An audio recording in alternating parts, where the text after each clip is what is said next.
After a 45-minute power outage, early risers Brian, Summer, and Cole observed that there is no hot water anywhere in the tank and that the groceries are sparse. The fish discussed the multi-sensory experience of meeting the judge for the first time, and the group's disgust at Jimmy's lack of sensor. Brian says faggot, then hears a TTS, and seems horrified because he thought the mics were still off from the power outage. Cole called Brian an idiot in private to the camera last night, but agreed with Brian this morning that a fight with Jimmy is brewing. They plan to expose Jimmy's journal to the camera, and Bert whispered, "Burn it." TJ, Brian, and Cole got together alone and said that Jimmy's stories about his grandma don't add up and that they are simply waiting for production to let them point out he is the plant. Cole stole Jimmy's journal and showed it to Brian so they could laugh at the fact Jimmy doesn't write on the lines, then managed to secretly return it. JC was confronted several times in the morning about her snoring last night. Brian commended her for being brave enough to ask the judge for dum-dums yesterday to manage her nervous habits.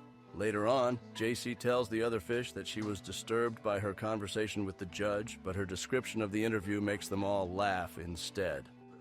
Jimmy talked about his time in psych hold for being homicidal towards people who did horrible shit to him and his sister. Summer challenged him for seeming insincere, saying she was also once in psych hold. They got tense, as his stories always sound hyperbolic, but they found common ground talking about how abusive ward environments are. She asked him if he has autism, and he said no, he has PTSD with severe flashbacks, and not to be worried if he displays alarming symptoms. Brian asked, "Who here hasn't been in a psych ward?" Megan and TJ are two other people who didn't raise their hands, but TJ might not have been listening. Summer said her father is estranged. TJ joked, "No kidding." Jimmy tried to explain to Summer how he has been allowed more possessions than everyone else. He can't explain why the producers let him have his trunk, but said that he was allowed to drive to Rhode Island from Vermont in his own car, so that Chris Lynch could drive him blindfolded to the tank. Jimmy explained that his grandma and his grandmom are different people, and that the confusion with the other fish was a misunderstanding. Jimmy's relationship with Summer continued to improve as he agreed to show Summer that he can make an air horn sound with his hands. Then he sincerely apologized, thinking he had scared her badly enough to make her shake. As some bizarre condolence, they demonstrated strange talents to each other. Oh, with the power going on, because I was like half. That's kind of cool, actually. I've never met anyone else who can do it. Other miscellanea from the afternoon. Brian says his ex said he is a better person when he is drunk. TJ's thrashing continued, and after making a regular chair into a rocking chair, he announced, "Dude, I'm going retarded." He suggested there might be 2 infiltrators. Shinji tried to boil water on the stove to make a hot bath, but the steam sets the fire alarm off. The first 2 viewer TTSs accused Taylor of being transgender and told the boys to exorcise the demon from Summer. Jet requested one of the fish be designated the firekeeper to supervise the fireplace, and Jimmy volunteered. Cole challenged him, and the fish unanimously voted for Cole. This rekindled the tension between Jimmy and Summer from this morning about Jimmy claiming to be homicidal. Jet informs the fish, factually, that they should be happy to have Jimmy in the house rather than a pedophile. The shopping list during the show will be ingredients-focused. Vance, dressed as Nick Rochefort, told them the goal will be to have the fish cooking together and warned them not to get lazy. Ben came out with karate uniforms for everyone so Scott Sensei could train them. After 10 push-ups and 50 jumping jacks, Summer's belt fell off. Then she barfed and then cried and ran away to blow her nose for a moment, but stuck out the lesson and didn't actually complain in any way, so credit to her. The judge took Summer aside and then chased her out of the room, causing her to puke all over the bar. 67. 68. 19. All right. Start over. 1, 2, 3, 4, 5, 6, 7, 8, 9, 10, 11, 12, 13, 14, 15, 16, 17, 18, 19, 20, 21, 22, 20, 23, 24, 25, 26. Oh no. 28. 29, Keep on going. 30, 31.